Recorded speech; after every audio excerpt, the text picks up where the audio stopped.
Hello everybody, welcome to the beta version of our V2 platform. In this quick video, we're going to go over the changes made in the contacts profile. So to start, we're going to search for our contacts in the upper right hand corner.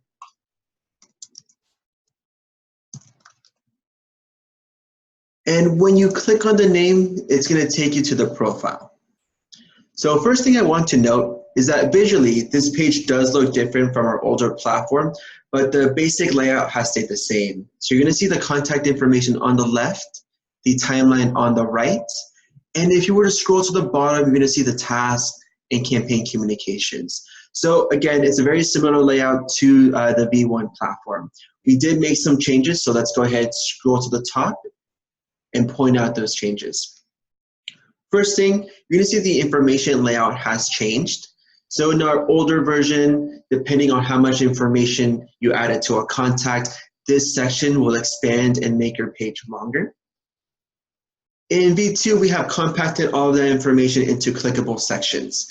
So you're going to see personal information, contact information, addresses, miscellaneous, and custom fields. To view that information, you're going to click on the downward arrow, and it's going to give you a drop-down with all of the information that you uploaded. To change or update any information, simply hover over the field, click on it, and you'll be able to update that information.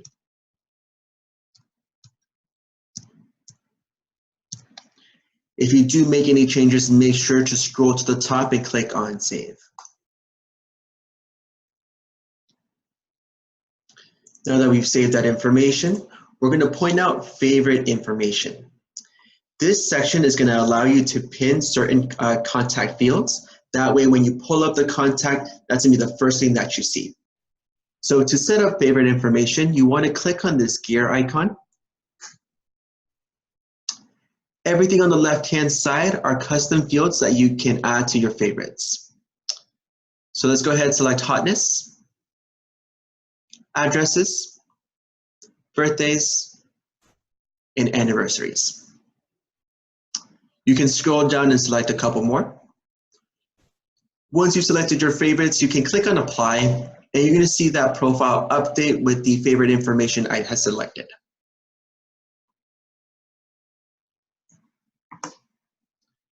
Moving on to the next change, we're going to move to the right, and you're going to see the timeline.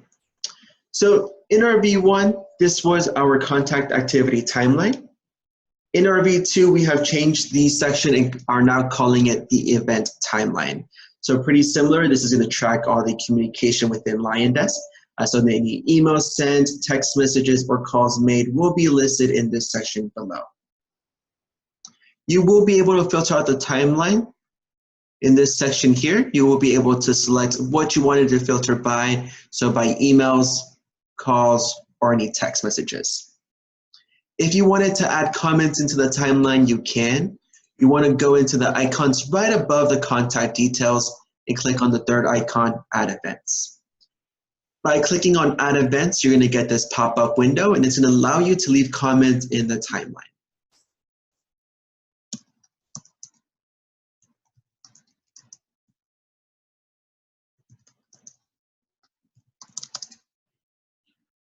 Once you click on Add Events, you're going to see it on the right. You'll see that timeline get updated with the comments I added.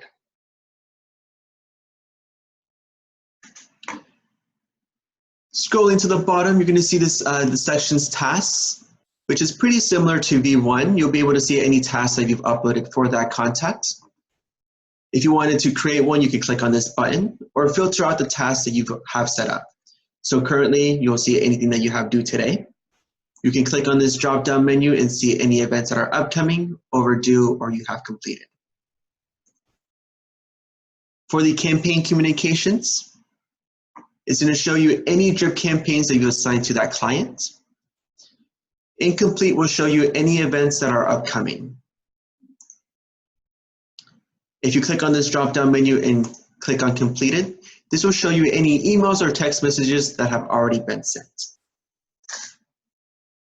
So this wraps up the basics of our contacts page. One last thing to note, referencing the timeline as well as tasks. this is going to be accessible from the home page. So if I were to click on home, you're going to see vitals. Below that, you're going to see the task section.